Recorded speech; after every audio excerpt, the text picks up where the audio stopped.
Notre Dame is taking care of business and things are breaking their way for them to get back into the playoff. I mean, Yeah. you just look at this. They, after week 3, they started the season at 6. They dropped to 9 after that tough loss to Miami, and then they dropped to 24 after losing to Texas A&M, which, by the way, I think is a wild drop considering on how good Texas A&M is. So what's breaking their way? We'll just go with this. This week they passed Penn State, Texas, Iowa State, and Florida State in the rankings. That's 4 teams they leapfrogged. They're all the way back up to 16 now. Okay. Also, in the meantime, Miami's the number 2, should be the number 1 team in the country. Texas A&M is 5. So the only losses and by a combined 4 points are to 2 top 5 teams. And by the way, I think you really need to take the Texas A&M loss into context for 2 reasons. One, they missed an extra point, and that's why they lost that game, which is unbelievable. And 2, everyone can yell at me for this. I don't care.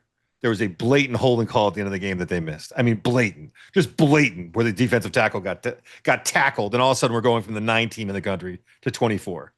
So then you look at the team. Look, CJ Carr has never been short on confidence. I was writing my notes and I was like, it seems like CJ Carr is getting more confident as the season progressed. And I was like, nah, that's not the right way of saying that, because I think CJ Carr was born confident. I mean, he just seems like a guy who's just that kind of carries himself that way. But he does look like he's getting more comfortable with the passing game. Yes. Yeah. I think that's a better way of saying it. And he's got some weapons. I think Malachi Fields, the numbers are good and they're not great, but I think he's a nice addition and lets everyone fall into the role, and the receiving core, and then Jeremiah Love and Prince and that running game and that offensive line. They seem functional this year, whereas I didn't think until the very end of the year that Notre Dame's wide receiver core was even like all that functional. Is that fair?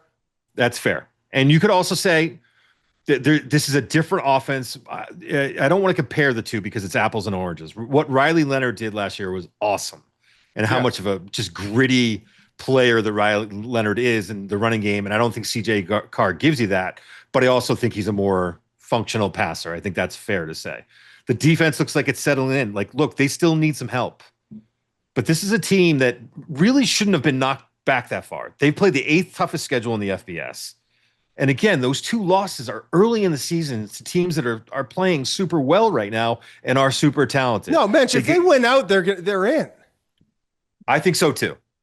Everything's breaking their way. In. And people will say conspiracy and all this stuff, but like there's the Illuminati. The Illuminati's at it again. And it's McShay. Notre Dame and it's for money and all that stuff. But they were early in the season. It was with the first-year starting quarterback. They did have a bunch of injuries, which everyone's going to claim. But most importantly, they were against really good opponents, and those opponents are continuing to win. And I don't see a total collapse for either of them. And you finish the year, you lose 2 games, and you finish the year on a 9-game win streak, and you're Notre Dame. I find it hard to believe that they won't find their way in to the college football I agree. playoff. But here's they the thing. can't afford to stop. Who's left on their schedule? It's not good. They have USC. No, USC is the only. That's the thing. I actually glad you brought this up because this is the point I wanted to make. I know Navy's playing well, but it's just not enough. In last year, they kind of helped them out, by the way. But anyways, they have USC, which that may not be the win that they had hoped it would be at the beginning of the year, or what we thought 2 weeks ago. I think USC is going to get beat up by their schedule, but they have USC, and that's by far the best. It's Boston College, it's NC State, Boston College, Navy, Pitt, Syracuse, and Stanford outside of that.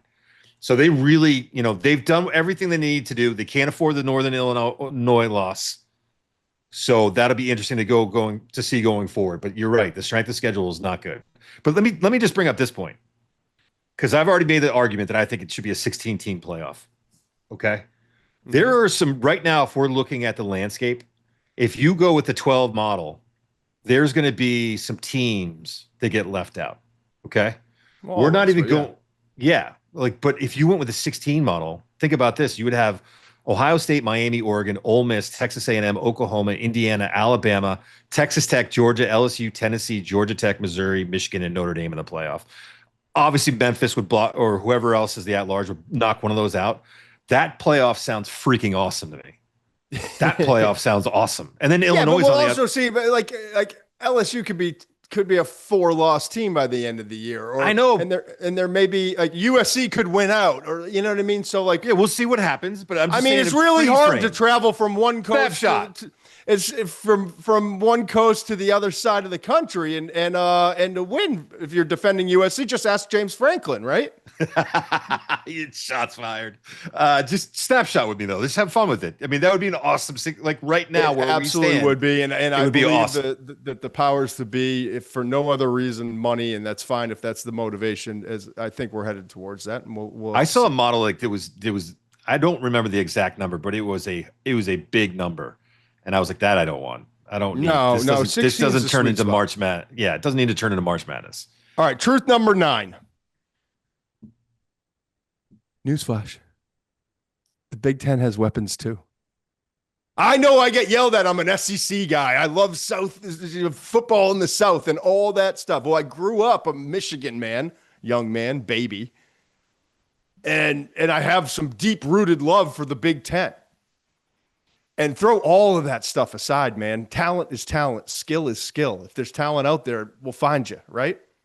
Yes. And I'm telling you, there's some, and yes, there's a bunch of them in the South too this year. And I said coming into the year, that's one of the big differences.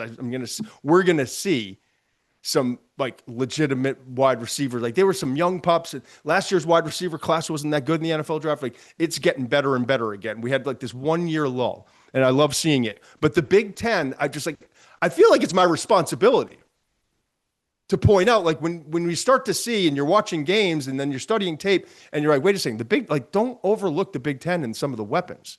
Don't get lost in like, yeah, Wisconsin doesn't have anyone who can break a tackle. Sorry, Big Cat. We were texting him out the other day. I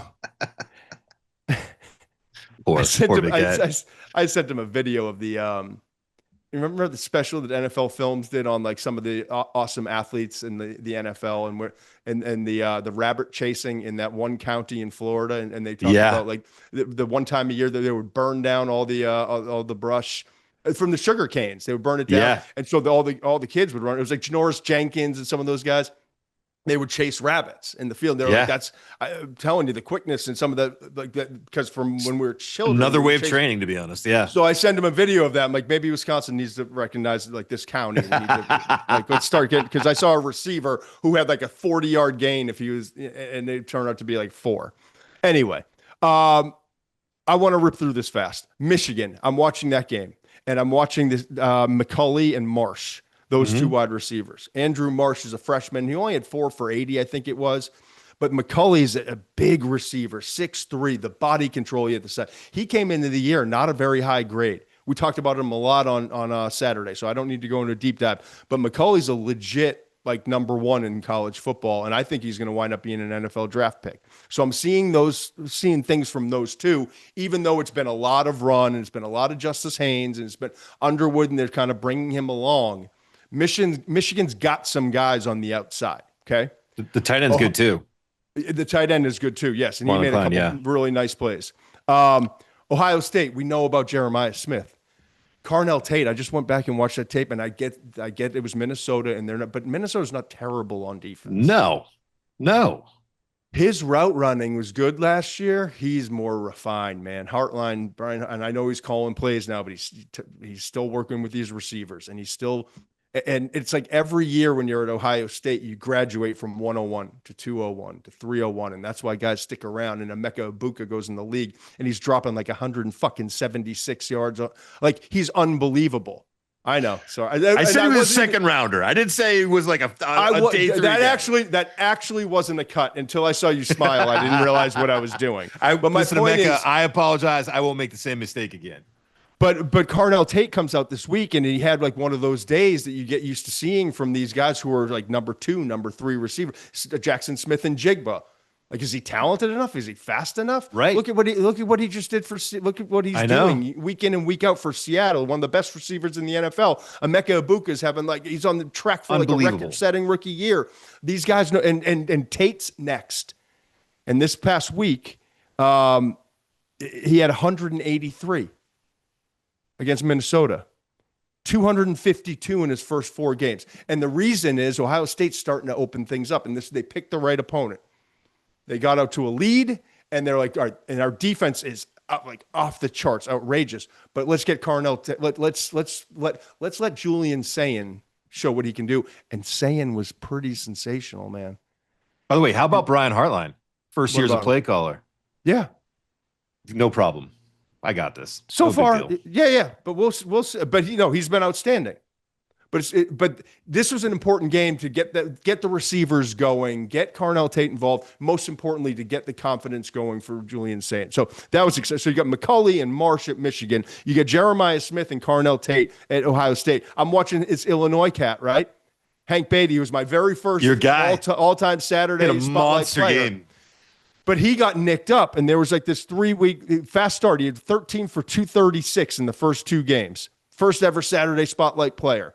Talked about him like not highly projected. He's going to be on the rise this year. Could wind up being a top 100 pick. Well, then I say it, and it's like the analyst jinx.